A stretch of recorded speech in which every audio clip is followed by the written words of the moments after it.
right, it's time to move the game forward, presented by Oakley. Let's move beyond week 1 and predict who's going to be atop the waiver wire, guys. Are we ready for this? Already waiver wire chat. So week 2, waiver wire, looking ahead, who do we think is going to be the hot commodity there, Cynthia?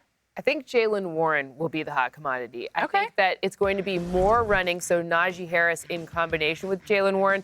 I saw Jalen Warren also create a lot of extra 10-plus yards runs this preseason. So when I'm watching Warren's opportunity, I just don't necessarily think it's going to be so much Najee with a tiny bit of Jalen. I think it's going to be a little bit more shared, and then eventually, we'll see some good returns from Jalen Warren. The Najee slander.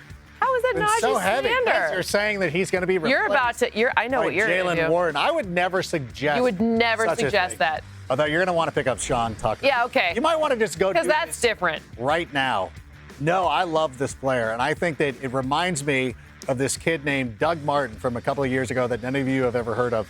But back in old times. Of course I know who Doug Martin is. You know who it is. Kimmy knows who it is, but I'm talking about the people out there. I think Mark DiPaolo knows who Doug Martin. Yeah, he probably does. Yes, but so does Doug DiPaolo. Doug does. Doug actually does. We all love Sean Tucker. And I think that one of the great things was, when you look at that great school of Syracuse, they've just churned out all those running backs from Jim Brown to, from Jim Brown. But here's my thing.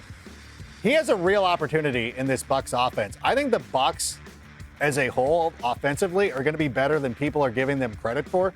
Baker Mayfield can actually play quarterback in this league. They have 2 elite-level wide receivers, and the running game is going to feast.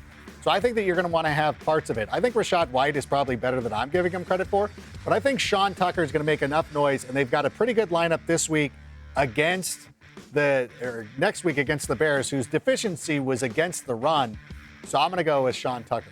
All right, I like that one. I got a fun one. In the AFC West, it's Marvin Mims, the newest Denver Bronco.